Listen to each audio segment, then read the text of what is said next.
Bien, bonjour à toutes. C'est un exercice assez difficile dans lequel je vais me lancer. D'abord, c'est la première fois qu'on me demande d'intervenir sur un parcours de femme dans un monde d'hommes. Intervenir après l'intervention d'Elena, sachant que j'ai jamais eu la chance d'avoir de coaching de ma vie, donc j'ai découvert plein de choses en théorie tout à l'heure, donc qui me fait relire un petit peu mon parcours aussi à chaud.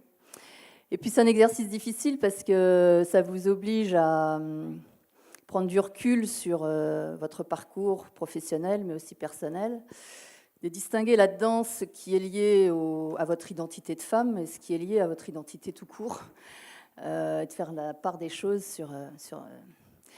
Bon, donc je me suis livrée à l'exercice par amitié pour Renaud, on va dire ça comme ça. Et j'ai essayé, en fait, je vais essayer de réfléchir avec vous sur quelles sont les ressources que j'ai mobilisées en 30 ans à peu près de vie professionnelle. Quels sont presque les réflexes que j'ai mobilisés. Quand j'y réflexe, c'est des choses que vous activez sans forcément en avoir conscience dans l'instant. Et puis on va essayer de les décortiquer. Quels sont les écueils dans lesquels je suis tombée à certains moments de ma vie. Et puis j'en tirerai une conclusion sur, de mon point de vue, les 3 ingrédients de leadership féminin, en tout cas à ma sauce à moi, qui peut-être résonneront. Donc au-delà du témoignage et de l'histoire personnelle qui n'a pas grand intérêt, ce que j'aimerais que ça puisse provoquer chez vous, c'est un peu des transpositions, des analogies, et vous permettre de voir si vous trouvez là-dedans un peu de résonance avec votre propre situation. Alors, en 2 mots pour situer quand même qui je suis et mon parcours, je vais commencer un petit peu quand même par le milieu familial, parce que je pense que notre identité de femme, elle se fait d'abord beaucoup à la maison et, et en tant qu'enfant sur finalement l'image que projette le couple de vos parents et vos proches en général sur la femme que vous allez devenir. L'enfant que vous allez devenir et l'adulte que vous allez devenir, mais la femme que vous allez devenir. Donc je suis l'aînée d'une famille de 4 enfants, 3 filles, un garçon. Le garçon est arrivé 10 ans après moi, donc avec un père très autoritaire, très dans la performance, très poussant beaucoup au dépassement de soi, à l'engagement, à la responsabilité, et portant ça beaucoup dans sa vie personnelle. Et une maman donc, qui a toujours travaillé à temps complet avec ses 4 enfants, qui a arrêté ses études assez tôt pour pouvoir permettre à mon père de poursuivre ses propres études, et qui du coup a repris des études par correspondance, le soir, le week-end, tout en gérant ses 4 enfants. Donc quand même, malgré moi, j'avais cette image de couple parental avec une maman qui avait une forme de leadership beaucoup plus... en douceur et beaucoup moins frontale que mon père, mais qui finalement savait imposer son indépendance à la fois financière, mais aussi culturelle et de pensée. Je pense que c'est important de dire ça parce que vous allez voir que ça m'a donné un certain nombre de réflexes derrière qui ne sont pas neutres. Alors mon parcours, bon, j'étais une bonne élève, ça m'a permis de pouvoir passer pas mal de temps sur mes passions de sport, de musique, etc. J'ai fait une école de commerce, c'était pas aussi bien qu'une école d'ingénieur dans l'esprit de mon père, mais quand même c'était des études supérieures. Et puis je suis rentrée à l'ESSEC, qui est une école qui a l'avantage de vous obliger à faire des choix. Donc ça c'est, on va dire pendant toute ma période à l'ESSEC, à ce moment-là, 60% de garçons, 40% de filles, donc il y avait déjà quand même pas mal de filles. Puis je rentre après l'ESSEC dans probablement une des boîtes référentes en marketing, dans les produits de grande consommation, dans la filiale détergents et cosmétiques du groupe Unilever, comme jeune chef de produit. Et là, je vis 11 ans chez Unilever, 7 ans dans des fonctions marketing, de chef de produit, de chef de marque, de chef de groupe, où, très honnêtement, j'ai l'impression d'être traitée exactement pareil que mes collègues masculins. C'est très mixte dans ces départements marketing.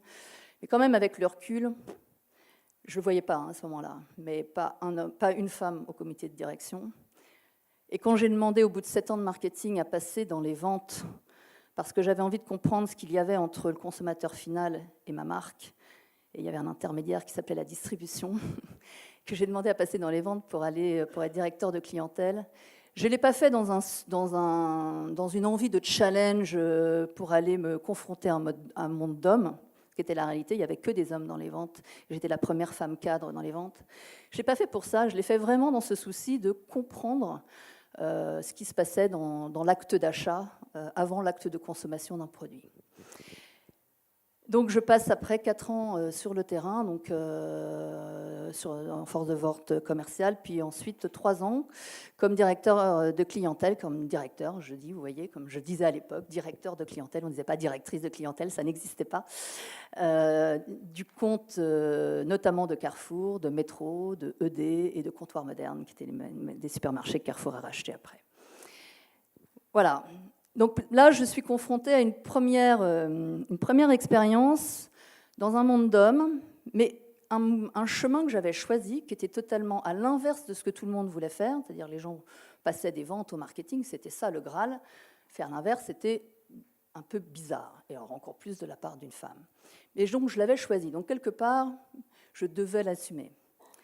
En boxe de négo, en 98, donc 11 ans plus tard, Carrefour me repère et me demande si je veux rejoindre la grande maison et me propose, donc j'avais 33 ans, le poste de direction des achats des produits de grande consommation. On est juste avant la fusion avec Promodes. Voilà. Et moi, je ne manquais pas de confiance en moi, je crois, dans ma trajectoire de comprendre justement complètement ce qui se passe dans ce moment magique de l'acte d'achat dans le commerce. Passer de l'autre côté du miroir m'intéressait beaucoup. Et je rentre chez Carrefour à un poste où je comprends quand même que j'ai beaucoup de casseroles par rapport aux schémas mentaux qu'on a du directeur des achats en interne dans cette culture d'entreprise, surtout dans les achats des produits de grande consommation qui sont le coffre-fort de rentabilité de l'entreprise. J'ai 33 ans. Normalement, c'est confié à des gens qui ont déjà fait toute une carrière de directeur de magasin, de directeurs régionaux, etc. Je suis une femme, il n'y a jamais eu de femme à ce type de poste, d'ailleurs nulle part dans la distribution française à ce moment-là, mais pas chez Carrefour, pas plus. Je viens de l'industriel, les méchants de l'autre côté. Je n'ai pas tiré des palettes en magasin, donc je n'ai pas l'expérience opérationnelle. Et en plus, je suis diplômée, donc je ne suis pas issue de l'ascenseur social, qui est quand même le Graal et la colonne vertébrale quand même de cette culture d'entreprise. Et ça, je l'ai totalement sous-estimé en arrivant chez Carrefour, que j'avais ces 4 casseroles-là. Alors vous verrez, ça provoque un certain nombre de petites phrases sur lesquelles je vais revenir et qui ont conditionné un certain nombre de réflexes. Je passe 11 ans chez Carrefour, 7 ans aux achats. Donc après la fusion avec Promodège, je dirige l'ensemble de l'alimentaire, donc les achats PGC, les achats produits frais traditionnels, toute la logistique alimentaire, l'organisation et méthode. Donc j'ai à peu près 1000 personnes sous ma responsabilité, majoritairement des hommes, notamment aux produits frais, où même encore maintenant, on a beaucoup d'hommes, des bouchers, des gens qui sont très loin de ma familiarité, on va dire. Ensuite, au 3e changement de gouvernement, alors je passe 7 ans dans les achats, ensuite je passe 4 ans à la direction marketing de Carrefour Hypermarché France. Là, dans le changement de gouvernance où on devient un groupe multiformat monomarque en fédérant l'ensemble des magasins historiquement Champion, 8 Proxy, etc. autour de Carrefour Market, Carrefour City, etc. Donc je fais ça pendant 4 ans. Et au 3e changement de gouvernance, la lenteur des décisions, les jeux politiques me fatiguent un peu et je décide de mener par moi-même, de vivre une aventure entrepreneuriale. Je quitte le groupe avec l'idée non pas de créer une boîte, parce que je sens que ce n'est pas vraiment ça mon moteur, mais plutôt de reprendre une boîte et de la transformer et de pouvoir me confronter au principe de tout ce que j'ai appris en 11 ans d'Unilever, en 11 ans de Carrefour. Je mets un peu de temps en fait à trouver parce que j'arrive sur le marché de la reprise au plein moment des subprimes, de la crise des subprimes. Donc les fonds d'investissement, milieu aussi beaucoup composé d'hommes, me regardent avec une attention curieuse de rencontrer une femme qui a l'exact miroir de carrière industrie et commerce et qui a été directrice des achats dans la grande distribution, cette espèce de truc qui fait peur à tout le monde, quoi. on reviendra là-dessus, mais une façon de gagner sa légitimité vis-à-vis de ces hommes, dans ce cas précis. Beaucoup avaient très très envie que j'intervienne sur un certain nombre de dossiers qu'ils étaient en train d'étudier, et beaucoup me proposaient, si vous voulez pas faire une petite étude de marché sur ce dossier-là, après on pourrait peut-être vous confier le poste de directeur général, etc. Et je me suis obligée à mettre mes limites et à leur dire, pas de problème, ma société, donc j'avais créé ma propre société pour pouvoir me servir de cette société en holding de reprise, et je faisais des missions de consulting pour aussi gagner ma vie en parallèle de mes recherches. Je leur ai dit oui, pas de problème, et mon tarif s'étend. Là, vous avez 80% des gens qui donnent pas suite, parce que, et ce n'est pas uniquement les femmes, parce qu'ils se servent des gens qui ont cette envie de diriger, ce fantasme de diriger une entreprise, et du coup qu'on profite pour essayer de tirer gracieusement les compétences des gens qui tournent autour.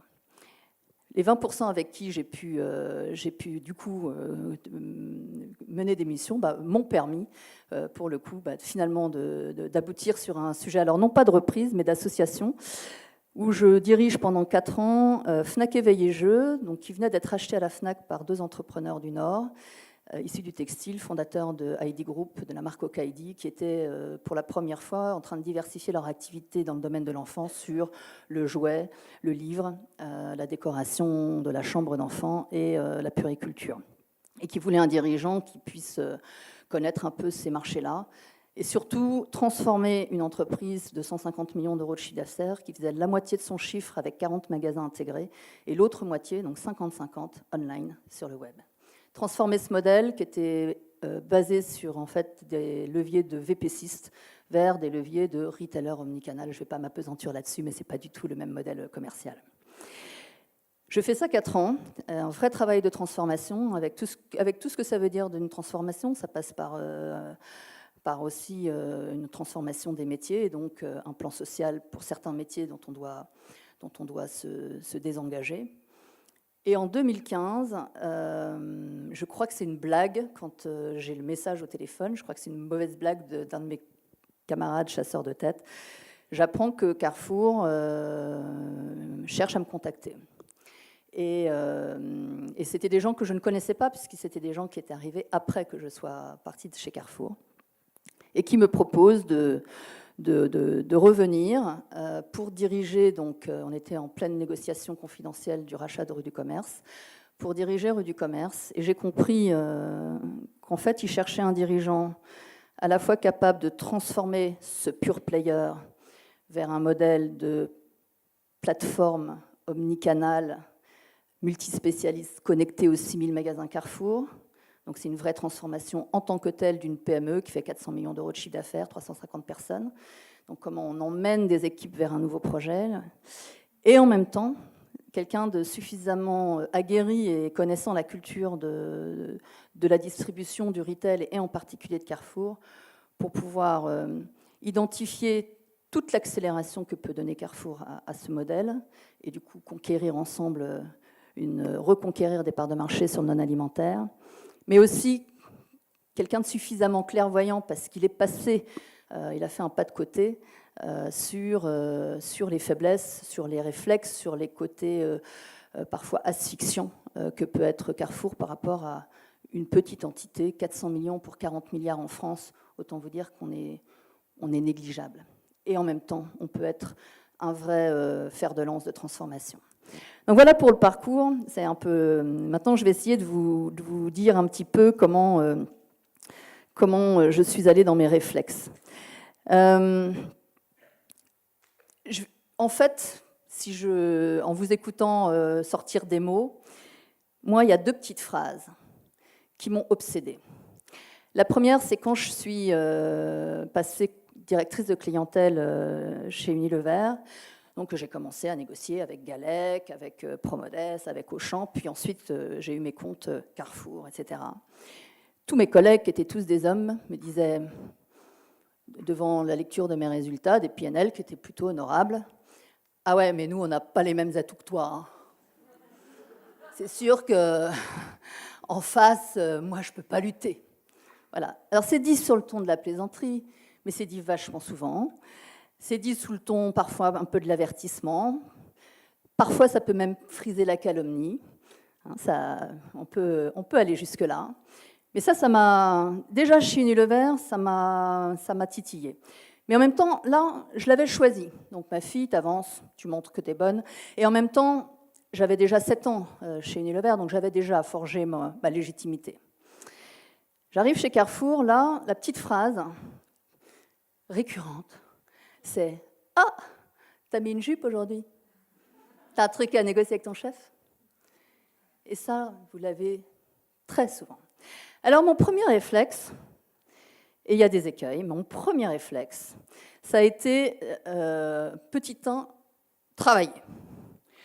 Donc, de pouvoir prouver qu'en aucun cas j'obtenais des résultats sur tel ou tel dossier par la séduction ou par des attributs, mais vraiment par la maîtrise de mes dossiers. Donc, premier réflexe, être béton. Pas parce que je manquais de confiance en moi, je pense, enfin, il y a évidemment un peu de ça, mais parce que je ne voulais pas qu'il y ait un moindre soupçon sur le fait que si j'avais obtenu ça, c'était par mon sourire ou par mon charme. Alors, c'est bien parce que, quand même, le travail, ça vous permet d'aller à la connaissance de ce métier que je découvrais. Ça vous permet de vous plonger dans la réalité. Ça vous donne quand même un terreau derrière de légitimité qui vous construit après. Mais il faut savoir aussi ne pas sombrer dans ce que, à mon avis, beaucoup de femmes sombrent là-dedans, dans le perfectionnisme. Et du coup, de vous user personnellement, d'user vos proches, vos enfants, votre conjoint, mais d'user même vos collaborateurs, parce que vous voulez la réponse à la peut-être question qui viendra de la 12e annexe et que vous voulez être béton sur ce sujet-là. Un leader, c'est d'abord quelqu'un qui sait aller à l'essentiel, qui sait économiser les ressources de son entreprise et donc les ressources du temps de ses collaborateurs sur les bons sujets. Donc voilà, c'est bien le travail, mais il ne faut pas sombrer dans le perfectionnisme parce qu'on a une telle soif de besoin de confiance que c'est trop. Deuxième écueil, c'est ce que j'ai appelé l'anti-Barbie. L'anti-Barbie, c'est que chez Unilever, les jeunes femmes, les jeunes diplômés, on s'habillait beaucoup plus cool que chez Carrefour. Et à force d'entendre « t'as mis une jupe aujourd'hui », j'ai constaté, mais je m'en avais pas du tout conscience sur le coup, je l'ai constaté quand j'ai quitté Carrefour, en fait, en regardant ma garde-robe, que j'étais petit à petit, insensiblement, j'émettais des tailleurs pantalons et plus jamais de jupe. J'étais dans les couleurs gris, noir, bleu marine, marron. Je mettais des ballerines et plus de talons. Voilà, insensiblement. Pour gommer tous les attributs de féminité, là aussi, en se disant, bon, au moins, ils ne pourront pas dire que je l'ai eu à cause de ma jupe. Ou, voilà. Vous constaterez qu'en revenant, je n'ai plus choisi ça, et j'assume maintenant une forme de féminité. C'est pas bien ça, pourquoi? Parce qu'en fait, c'est pareil. En fait, c'est un symptôme de quelque chose, d'un autre réflexe, qui est le réflexe du cloisonnement. C'est-à-dire que pour éviter d'être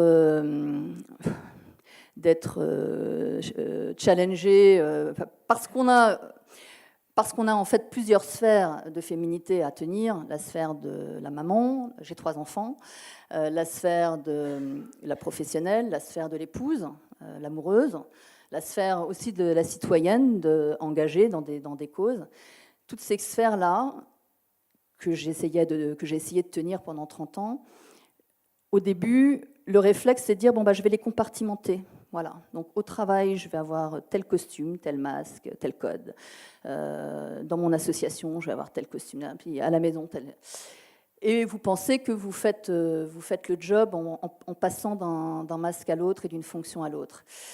Alors, si je reprends le schéma d'Elena avec la personne, la fonction et l'expert, en fait, je pense que c'est d'ailleurs le deuxième ingrédient du leadership, on est bien quand on est congruent, c'est-à-dire que quand finalement on a compris quel était le trait d'union, le fil conducteur qui vous anime dans ces 4 fonctions, Quel est votre miel? Je vais en venir après. Je vais revenir après là-dessus. Quel est ce qui vous donne cette énergie vitale de faire telle ou telle chose, d'être maman, comme d'être professionnelle, comme d'être investi dans une association? Et quand vous avez compris ça, bah, c'est beaucoup plus puissant de finalement décloisonner et d'être tel que vous êtes, simplement en sachant, en étant la même personne, mais avec des fonctions différentes, sans avoir besoin de vous travestir.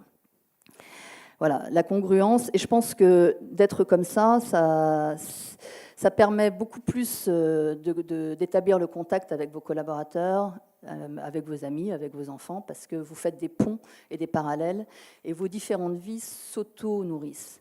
Je vais vous donner un exemple. Pour des raisons personnelles, j'ai eu à m'intéresser à ce qu'étaient les pathologies rénales, les pathologies en insuffisance rénale.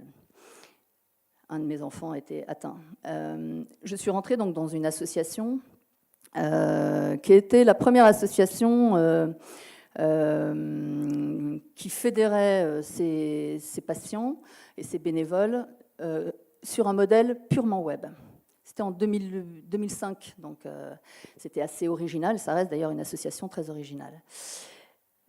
C'est pas un hasard si le web m'a intéressée, parce que le web, à ce moment-là, je l'ai vécu comme proche de patient, comme étant un outil absolument merveilleux pour pouvoir obtenir de l'information en temps réel, 7 jours sur 7, 24/24, que vous ne savez pas vous obtenir par les experts. Et en même temps, aussi toutes les limites qu'il peut y avoir derrière le web. C'est bien d'avoir l'anonymat le 7 sur 7, le 24/24, mais à un moment donné, vous avez besoin aussi d'une relation humaine. Et ce que j'ai appris dans cette association, je le transpose exactement de la même façon sur le métier du commerce. Et je pense que dans notre vision du commerce, on et offline,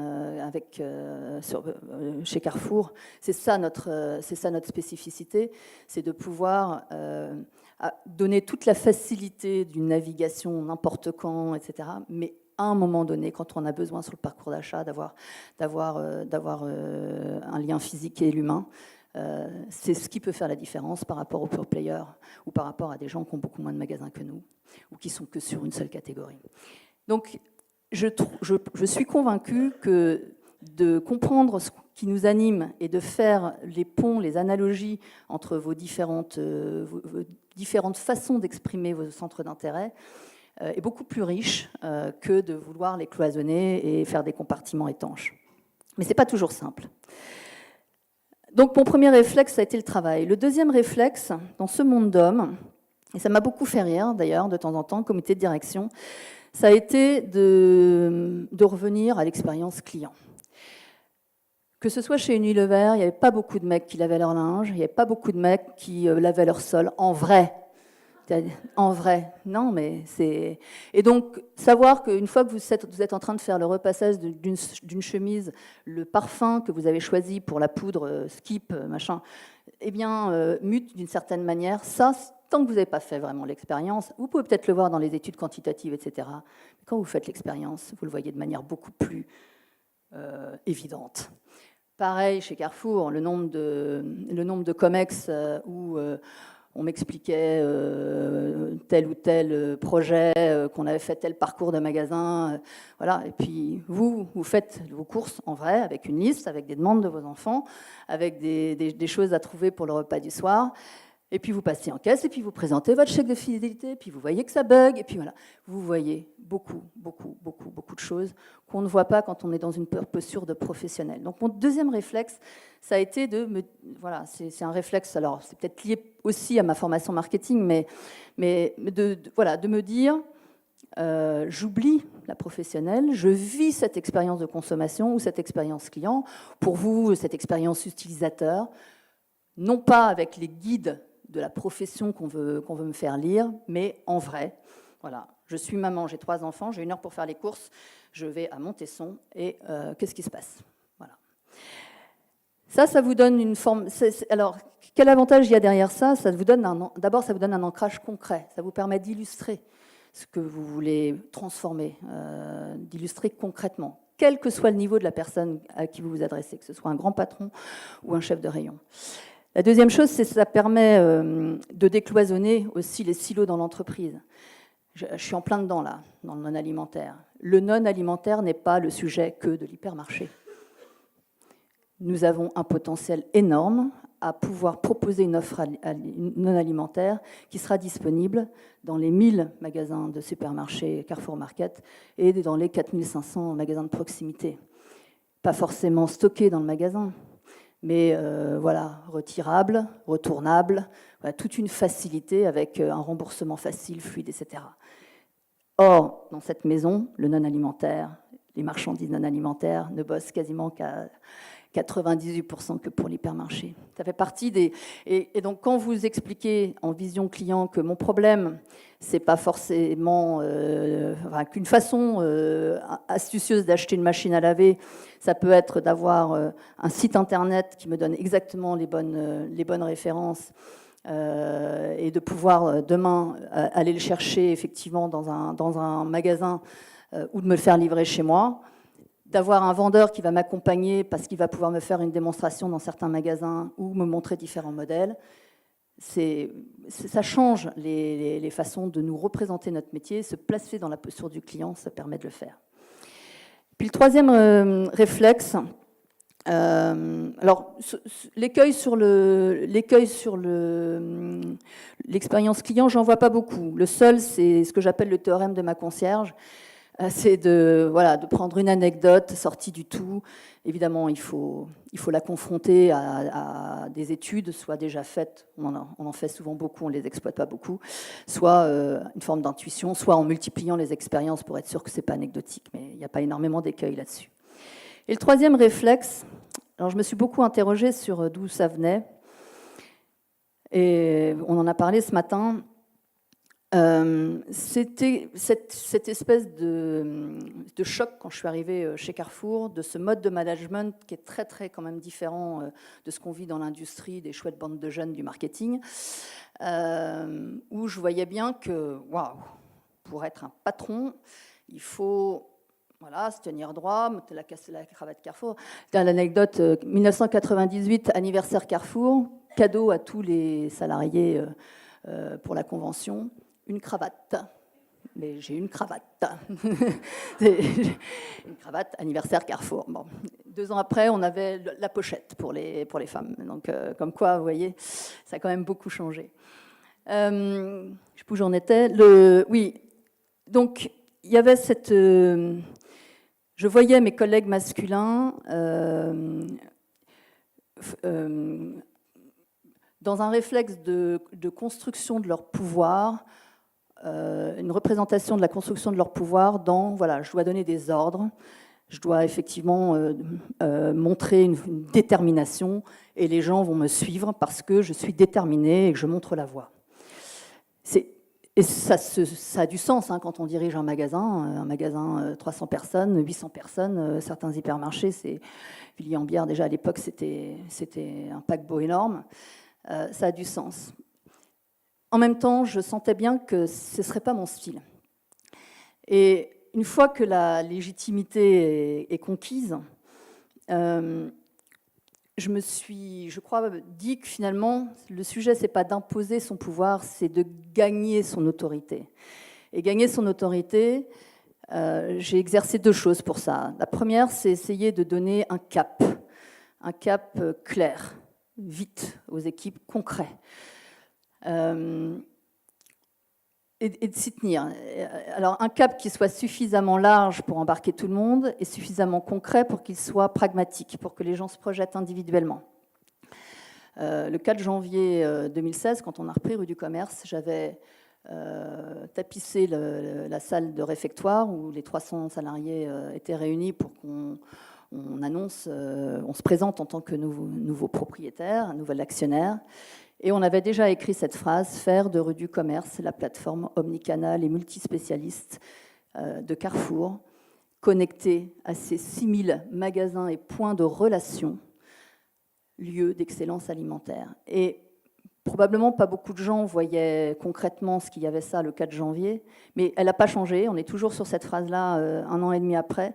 Et multispécialiste, ça commence à prendre une vraie couleur. Omnicanal, maintenant, on est à plus de 1000 magasins connectés. On va passer à 2000 cette année et puis à 6000 l'année, les fin 2018.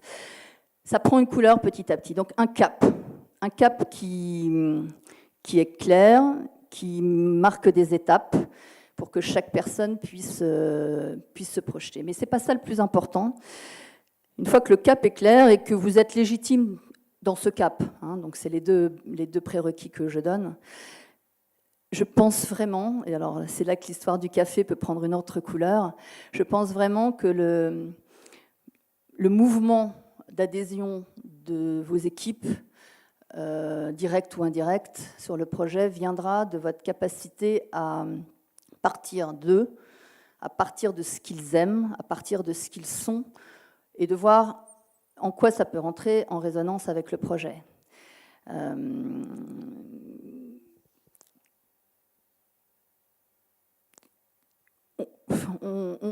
Le schéma éducationnel français, et puis peut-être même ce qu'on apprend en management, vous fait penser qu'on peut apprendre à des abeilles à faire du lait. Moi, après 30 ans de vie professionnelle, je pense qu'on gagne beaucoup plus de temps à donner les meilleures conditions à des abeilles à faire du miel. Le problème, c'est que vous avez pas mal de gens qui sont dans leur fonction, pas forcément par choix, ou par choix, mais des choix contre, pas forcément le reflet de ce qu'ils sont, de ce qu'ils aiment. Et donc, si vous arrivez à bien connecter, qu'est-ce qu'ils ont envie de se prouver et qu'est-ce qui, dans le projet, peut leur permettre de se prouver quoi, vous allez du coup les embarquer par les tripes dans quelque chose qui est beaucoup plus résilient en cas de tempête. Ça met plus de temps.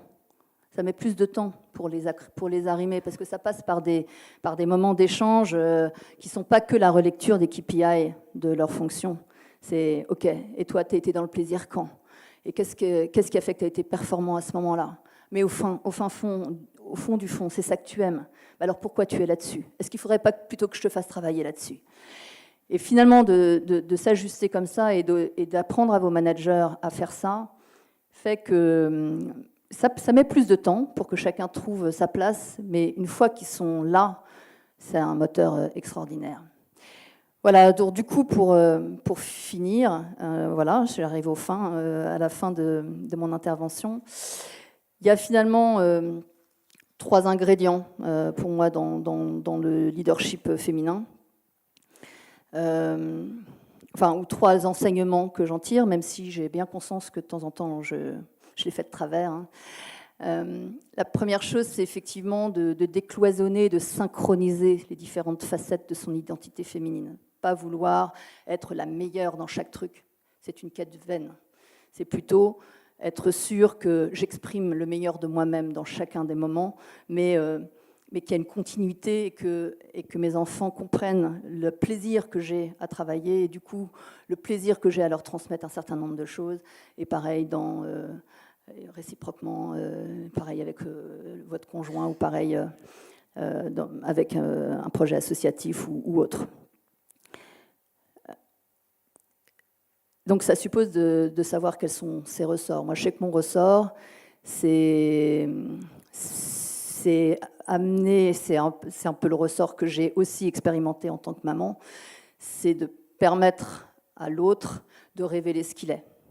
Et donc de projeter un regard sur lui qui lui permette non pas d'épouser le cliché que vous voulez mettre sur lui, la carrière que vous voulez qu'il épouse, la réussite que vous n'avez pas réussi à faire et que vous projetez sur votre enfant.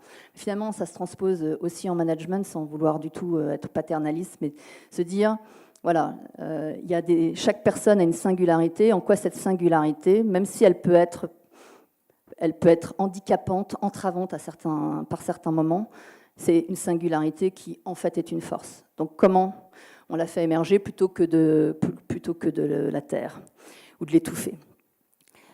Voilà. Donc ça, c'est la première chose, décloisonner, synchroniser ces sphères féminines. La deuxième chose, c'est du coup mettre l'équipe en mouvement derrière cette connexion où chacun a trouvé son miel.